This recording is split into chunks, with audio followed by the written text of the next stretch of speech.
শুভ সকাল বন্ধুরা, আশা করছি তোমরা সবাই খুব খুব ভালো আছো আর আমিও অনেক অনেক ভালো আছি। আর একটা সুন্দর সকাল তোমাদেরকে সাথে নিয়ে শুরু করছি আজকের আরেকটি নতুন ব্লগ। আমি একজন সাধারণ গৃহবধূ হয়ে কিভাবে আমার সংসারটাকে সুন্দর করে সমস্ত জিনিসকেই কিন্তু পরিপাটির সাথে রাখি এবং আমরা চাইলে সেই সমস্ত কাজগুলো কিন্তু প্রত্যেকটা নারী করতে পারি, সেই সমস্তই তোমাদের সাথে আজকে আমি শেয়ার করব। আর তোমরা আমার সাথেই থাকো। আর যদি ভালো লাগে তাহলে কিন্তু তোমরা আমার চ্যানেলকে সাবস্ক্রাইব করো, লাইক করো আর কমেন্টস করে অবশ্যই জানিও। এখন ঘড়ির কাঁটা তো সকাল 7টা মতন বাজে, তবে এই ঘড়িতে যে টাইমটা দেখতে পাচ্ছ এটা কিন্তু সে টাইম নয়, কারণ এর ব্যাটারিটা শেষ হয়ে গেছে। আনবো করে আর আনা হয় না। আমরা যখন দেরাদুন ছিলাম তখনই নাকি এটার ব্যাটারি চলে গেছে, মা বলল। যাই হোক, এসেছি বেশ কয়েকদিন হয়েও গেছে, তাতেও কিন্তু মনে থাকছে না। দেখা যাক আজ মনে থাকে কিনা। মানে আমার বলতেই মনে থাকে না ওর বাবাকে যে নিয়ে আসার কথা। বেশ কিছু মাস আগে একটা ব্লগে এরকম বলেছিলাম, ওপরের ঘরের মানে ওয়াল ঘড়িটা যে তার ব্যাটারি খারাপ হয়ে গেছিলো, তা আমারও আনতে না মনে থাকে না। দেখো ব্যাটারির তো বেশি দাম নয়, কিন্তু এটা মনে করে আনাটাই আমার কাছে অনেক বড় একটা ব্যাপার। আর বলেছিলাম যে আমি আনতে আমার মনে থাকে না, তো একজন আমাকে কমেন্টসে বলেছিলে, এ আবার এমন কি ব্যাপার, একটা ঘড়ির ব্যাটারি দোকান থেকে গিয়ে কিনে আনতে পারো না? আমাকে কিন্তু বলেছিল, আমার মনে আছে, তবে কে বলেছিল সেই নামটা আমার মনে নেই। যাই হোক, আমি বলছি তাকে যে হ্যাঁ গো, আমার একদমই মনে থাকে না। সত্যি ঘড়ির ব্যাটারি আনাটা কোনো কঠিন কাজই নয়, কিন্তু মনে রাখাটাই হলো অনেক বড় কঠিন কাজ।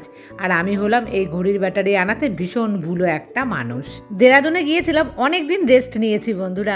আর অনেক দিন রেস্ট নেওয়ার পর না কাজে ফিরে আসতে আমি দেখছি একটুখানি যেন মনে হচ্ছে না সুখের শরীর হয়ে গেছে।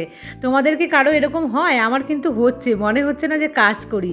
আর বিশেষ করে কী বলো তো, ওর বাবা আছে তো সে কারণে কিন্তু আমার আরও বেশি আলসেমি লাগে। তবে একদমই কিন্তু আমি আলসেমি করবই না। একটা ঘর এক এক দিন করে করে আমি কিন্তু পরিষ্কার করে নেব। কারণ এখন হচ্ছে চৈত্র মাস, চৈত্র মাসে তো একটু ঝাড়াঝাড়ি হয়, তবে আমি 12 মাস যেহেতু করি সে কারণে আমাকে সেভাবে না করলেও মোটামুটি আমি যেভাবে পরিষ্কার করি সেগুলো কিন্তু আমাকে করতেই হবে। আর সামনেই পয়লা বৈশাখে না তেমনভাবে কিছু নেব না এবার ভাবছি। হয়তো 2-1টা নাইটি কিনলে কিনতে পারি, তাছাড়া কিন্তু আর কিছুই কিনবো না। অনেক কিছু কিন্তু কেনা হয়ে গেছে, মানে কুর্তি টুর্তি অনেকগুলোই নিয়েছি। তেমনভাবে ঘর থেকে বেরোই না, তো আর কিন্তু পরা হয় না। যাই হোক বন্ধুরা, তোমরা কে কী নিচ্ছ, আশা করছি তোমাদের অনেকের কেনাকাটা শুরু হয়ে গেছে। অনেকেই কিন্তু চৈত্র সেলে প্রচুর কেনাকাটা করে সারা বছরের জন্য। আমি যে বাড়িতে ভাড়া ছিলাম সে বাড়িওয়ালি বৌদি কিন্তু সারা বছরের জন্য চৈত্র মাসে ডিসকাউন্ট পেত, তখন কিনে রাখতো।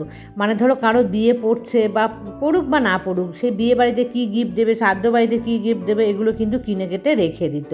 এতে বলতেন যে অনেকটা পয়সা সেভ হয়। তবে আমি কিন্তু কোনোদিনও এইভাবে কিছু করিনি। এই দুই একটা জিনিসই কিনেছি। হয়তো বেডশিট নিলাম বা ঘরের নাইটি ফাইটি, এই সমস্তই। আমি কিন্তু সারা বছর কেন, আমি কাউকে গিফট দেওয়ার জন্য একটা কিচ্ছু কিন্তু এই চৈত্র সেলে কিনে রাখি না। তবে ওরকম করলে সেভ হয়, এটা অনেকের ধারণা।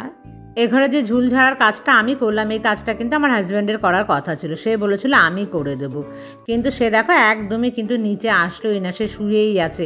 এখন কটা বাজে? 7:30 পৌনে 8টা হবে কিনা সন্দেহ। যাই হোক, আমি তাকে বললাম যে আমি নিচে যাচ্ছি, তুমি এসো। সে কিন্তু আসলো না। আমি অবশ্য তার জন্য অপেক্ষা করলাম না। তার টাইমটা হবে কখন বলো তো, যখন আমার হাউস হেল্পার আসবে ঠিক ওই সময়টা এসে সে বলবে যে চলো।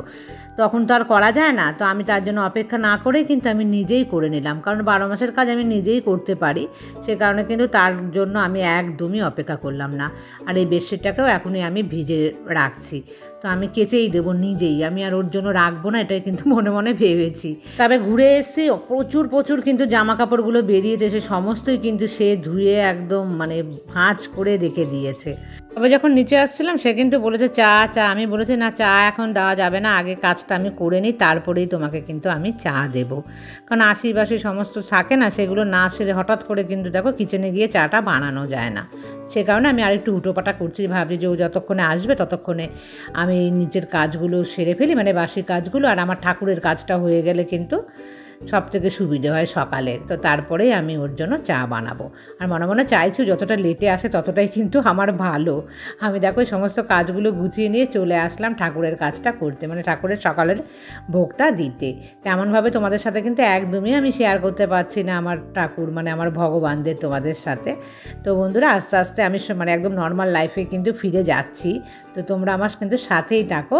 তোমরা দেখে বুঝতেই পারছো যে আমি একটু একটু করে কিন্তু সমস্ত কিছুই তোমাদের সাথে শেয়ার করতে মানে চলেছি। আর এই দেখো ওখান থেকে যে নিয়ে এসেছিলো আমার হাজব্যান্ড কাজু কিশমিশ, সেগুলোই কিন্তু আমি একটা প্যাকেট করে নিয়ে চলে আসলাম। আর ছোট ছোট কৌটো আমার কাছে বেশি বড় নেই, তো আমি সেই ছোট কৌটোর মধ্যেই কিন্তু অল্প অল্প করে এভাবে আলাদা করে ঢেলে রেখে দিই। এই দেখো তো ছোট্ট একটা কৌটো। বেশিরভাগ সকালবেলায় কিন্তু আমি এই ধরনের খাবারই আমার ভগবানদেরকে আমি দেই।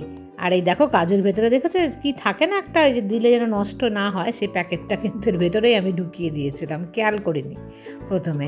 আর বন্ধুরা কিশমিশটা না আমি ঢাললাম না, জানো তো, কিশমিশের যে মানে বোতলটা, মানে যে শিশিটা কি বলে, কৌটোটা, সেটা না দেখলাম যে একটুখানি মানে ভালোভাবে পরিষ্কার করতে হবে, তো আমি রেখে দিয়েছি। আর কিশমিশটা দিলাম না এখন আমি জানো এর মধ্যে দিয়ে দিচ্ছি 2-1 দানা করে যে বলে মিছরি, সেটা। আর ভগবানকে শুনেছি যে প্রত্যেক খাবারে নাকি মিষ্টি দিতেই হয়, সে যেরকমই হোক, রসগোল্লা, পান্তুয়া, যেরকম মিষ্টি, সন্দেশ বা মিছরি, নকুলদানা, বাতাসা, এই ধরনের কিছু না কিছু দিতে হয়। তবে আমি কিশমিশ দিলে একদমই কিন্তু মিছরি বা নকুলদানা যাই বলো কিছুই কিন্তু দিই না, কারণ ওই কিশমিশটা তো মিষ্টি থাকে সেই কারণে। আর সকাল সকাল পুজো কিন্তু আমার গোপুসোনাদেরকে আমি দিয়ে দিচ্ছি। সকালবেলা তেমন কিছুই করি না, তবে অনেক দিনই হয়েছে সকালবেলা কিন্তু একদমই তোড়জোড় করে কিছু করছি না, তো ভেবেছি 2-1 দিনের মধ্যেই কিন্তু আমার গোপুসোনাদের সকালবেলার রুটিনটা তোমাদের সাথে আমি শেয়ার করব, কারণ গরম পড়ে গেছে তো পুরো অন্যরকমভাবে কিন্তু গোপুসোনাদের সকালটা শুরু হয়। আর বন্ধুরা জানো তো এই কদিন কিন্তু রান্না বান্না সমস্ত নিচেই হচ্ছে, কারণ মাকে নিচেই ব্যবস্থাটা করে দিয়ে গিয়েছিলাম, বারবার করে মার সিঁড়ি ভাঙা আর পুজো দিতে আবার নিচে আসা, এটা একটা কিন্তু বড় সমস্যা। যাই হোক, আমি কিন্তু রান্না করেছি আজকে, মানে মা মেয়ে দুজনা মিলে এই ডুমুরটা রান্না করেছে মা, বেশ কিন্তু দেখতে না ভালোই হয়েছে, ক্যামেরা অতটা ভালো আসছে না। আর এই পুঁই শাকের চচ্চড়ি আমি করেছি। আর এই দেখো আলু আর বড়ি দিয়ে করেছি হচ্ছে কাতলা মাছের, খুব পাতলা নয় তবে মিডিয়াম পাতলা একটা ঝোল। দুপুরে খাওয়া দাওয়ার পর 1 ঘন্টা রেস্ট নিয়ে মা কিন্তু চলে গেছে, তারও আধা ঘন্টা পর কিন্তু আমি আর আমার হাজব্যান্ড দুজনে মিলে বেরিয়ে পড়লাম। তো বন্ধুরা আগে যেখানেই যাই না কেন এটা কিন্তু আগে ভরে নিতে হয়, কারণ অনেকটা দূরে গেলে তখন কিন্তু এটাই আগে প্রয়োজন হয়। আর এই দেখো এটা হচ্ছে নবদ্বীপের গৌরাঙ্গ সেতু বলে, আর এই সেতুটা আমার ভীষণ কিন্তু একটা মানে স্মৃতি জড়ানো সেতু। এটাতে আমার ছোটোবেলা অনেক কেটেছে, মানে আমি অনেকবার এসেছি এইটা, তো যতবার এদিক দিয়ে যাতায়াত করি মানে সেই কারণেই কিন্তু আমি তোমাদের সাথে সেটা শেয়ার করি। তারপর দেখো চলে এসেছি মিষ্টির দোকানে। তোমরা কি বুঝতে পেরেছো ওই যখন সেতুটা দেখালাম যে কোথায় যাচ্ছি? তো চলো তোমরাও আমার সাথে। কাল বাড়ি এসেছি আর আজকেই কিন্তু চলে আসলাম। তোমরা অনেকেই চেনো এই বাড়িটা, তো আমি আর বলছি না আমি কোথায় এসেছি, তোমরা কিন্তু গেস করো। তো বন্ধুরা একটু আড্ডা দেওয়ার জন্য কিন্তু চলে আসলাম, তবে সন্ধেবেলাতেই আসলাম। আমাদের না আসার কোনো ঠিক থাকে না জানো তো, যখনই মন চায় তখনই চলে আসি, আর রাত বিরেত হয়ে যায়, যেহেতু তোর বাবা থাকে সাথে, সেই কারণে কিন্তু কোনো ভয় থাকে না আমার মনের মধ্যে একদমই। আর বন্ধুরা জানো তো আসার সময় আমি না বিনা কানের পরে চলে এসেছিলাম, এটা রাস্তা থেকে কিনেছি, যখন ওর বাবা ওখানে মিষ্টি কিনলো আমি কিন্তু পাশের একটা দোকান থেকে এই আমার যে পরেছি কুর্তিটা তার সঙ্গে ম্যাচিং করে একটা কানের দুল পরেছি, খুব বাজে লাগে না বিনা কানে থাকলে। আর এই যে দেখো আমার যা এ কিন্তু পুজো দিতে গিয়েছিল উপরে, আমাকে ডাকছিল, আমি আর সিঁড়ি ভেঙে উপরে যাওয়ার ভয়ে আর যাইনি, কারণ এখন সন্ধেবেলা, সে সন্ধে পুজো দিয়ে তারপরেই আসবে নিচে। যাই হোক আমি একটু ওয়েট করলাম, আর ছেলে আছে, মানে আমার যে ভাসুরের ছেলে সে কিন্তু নিচে আছে, ওই যে দেখেছো, আর সে গেছে যে দরজা খুলে দিতে। আমার হাজব্যান্ড একটু বেরিয়েছিল, মানে আমার ভাসুরের দোকান আছে পাশে, তো সেই দোকানে, তো সেখান থেকেই কিন্তু সে এখন আসছে, আর এসেই না তাড়া দিচ্ছে বাড়ি চলো বাড়ি চলো। এদিকে কিন্তু ওর বৌদি দোকান থেকে ছেলেকে দিয়ে প্যাকেটের দুধ আনা করিয়েছে, বলছে যে ওই প্যাকেটের দুধের যে চা সেটা কিন্তু ভীষণ ভালো হয়। তাই আমি বললাম যে আনা যখন করিয়েছে তাহলে একটু চা খেয়েই যাও।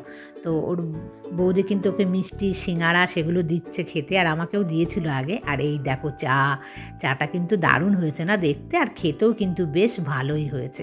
তো ওর বাবা ওদিকে চা খাচ্ছে, আর আমরা কিন্তু দুই যা একটুখানি বসে সোফার মধ্যে গল্প করছি।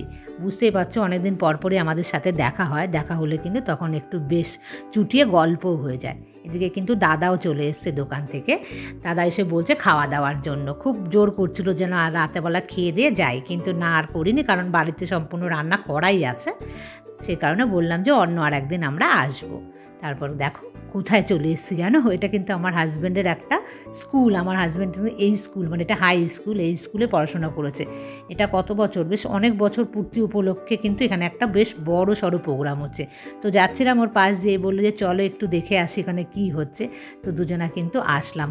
আমার কতটা নয়, আর আমার হাজব্যান্ডের তো এখানে অনেক বড় স্মৃতি, তার কিন্তু ভীষণ একটা ভালো লাগছে। তো একটুখানি ক্যামেরাবন্দি করে বন্ধুরা তোমাদের সাথে আমি সেটা শেয়ার করছি।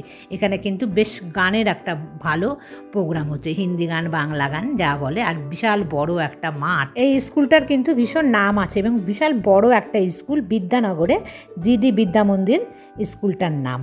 তো যাই হোক বন্ধুরা, সেখান থেকে দেখে কিন্তু আমরা বেরিয়ে এবার রওনা দিয়ে দিলাম বাড়ির উদ্দেশ্যে।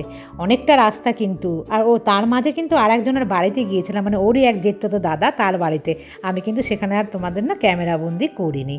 যাই হোক বন্ধুরা, আমরা কিন্তু বেশ অনেকটা রাত হয়ে গেছে, তারপরেই বাড়ি ফিরে এসেছি এবং ঘরে যা রান্না বান্না করা আছে সেই সমস্তটাই কিন্তু এখন খাবো।